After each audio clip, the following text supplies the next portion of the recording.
பங்காளி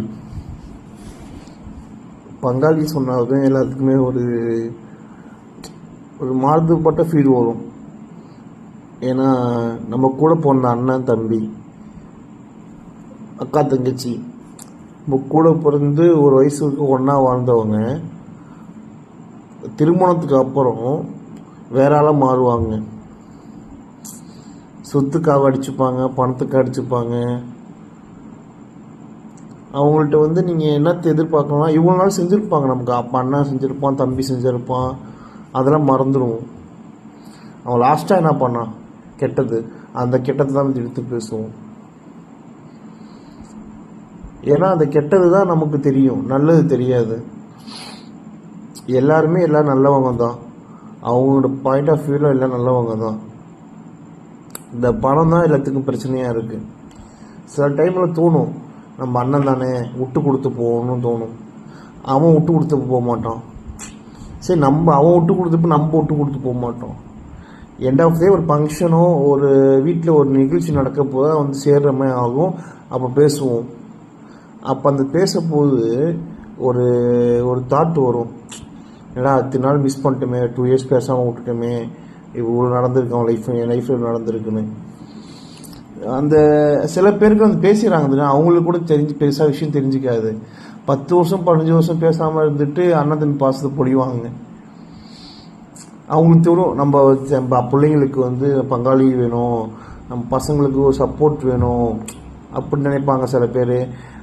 சொத்து வந்து ஒரு 50 வயசு 60 வயசுக்கு சொத்தே தேவைப்படாது, ஒரு பாசம் பந்தம் வேணும் ஆசைப்படுவாங்க.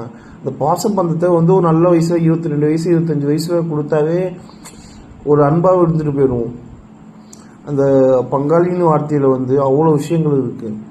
அது மக்களுக்கு வந்து இந்த விஷயம் புரிய மாட்டேது. தக்க எடுத்தால் என்னடா அது சொத்து தான் பிரச்சனை, அது இதுன்னு நினைக்கிறாங்க. அவங்க கூட அன்பு இருக்கும், பங்காளியாக இருந்தாலும் அன்பு இருக்கும், அந்த அன்பாகவே இருப்பாங்க. அன்பு தெரியாது, அவ்வளோதான். வெளில அவன் இடம் போய் பாருங்கள், இவன் இடத்துல அங்கே இருக்குங்க பாருங்கள் அப்படி சொல்லுவாங்க. சில விஷயங்கள் பண்ணுவாங்க, நமக்கு புரியாது. என்னடா இது, இந்த நமக்கு அந்த டைமில் ஒன்றும் விவரம் புரியாது. இதுக்கு நம்ம அம்மாக்கள்லாம் இருக்காங்களே, அவனுங்க செம்ம கேரக்டரு, இதில் செம்ம ப்ளே பண்ணுவானுங்க.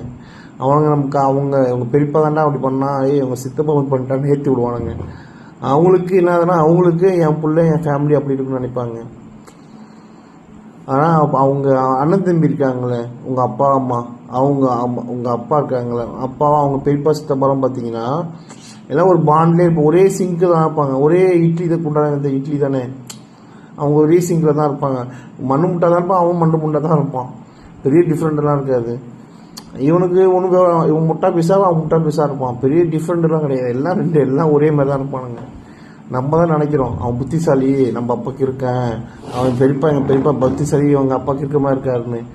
எல்லாமே வீணாக போன ஆளுக்கு தான் அந்த மனிதர்கள். அதான் சொல்கிறேன், பங்காளின்னு வித்தியாசமாக வார்த்தை. இப்போ உங்கள் அண்ணன் நீ தம்பியும் ஒரே மாதிரி தான் இருப்பீங்க. மாறுதல் ஒன்று, ஃபேஸ் கட் ஒரு மாதிரி இருக்கும், கேரக்டர் ஒரு மாதிரி இருக்கும். நான் அண்ணனை பார்த்து தம்பி வளருவான். இந்த விஷயங்கள் வந்து மக்களுக்கே புரிய மாட்டேது. ஏன் அந்த விஷயம் புரிய மாட்டேது என்னன்னு எனக்கும் புரியல இது வரைக்கும். ஆனால் எனக்கு தெரிஞ்சு சொல்கிறேன், காலம் போயிடுச்சுன்னு வச்சிங்களேன், தம்பி அண்ணன் தம்பிலாம் வந்து மிஸ் பண்ணுவோம். அவங்களுக்கு புரியாது, வந்த பொண்டாட்டிங்களுக்கு புரியாது, வந்தவங்களாம் புரியாது அண்ணன் தம்பியை பற்றி. நமக்கு தான் தெரியும். நமக்கு அண்ணன் ஒரு புரோட்டா வாங்கி கொடுத்துருப்பான், ஆச்சரியம் போயிட்டு ஒரு ஏதோ சாப்பாடு ஒரு நமக்கு பிடிச்ச விஷயம் வாங்கி கொடுத்துருப்பான். அது வந்து நாய்ங்களுக்கு தெரியாது. அந்த நாய்ங்க நம்ம வெளில துரத்தி விட்டாவே எந்த பிரச்சனையும் இருக்காது. என்ன பண்ணுறது, வாழ்க்கை வந்துட்டாங்க, அவங்கள பார்த்துக்கணும், அந்த இதுக்காகவே எல்லாத்தையும் இழக்கிறோம்.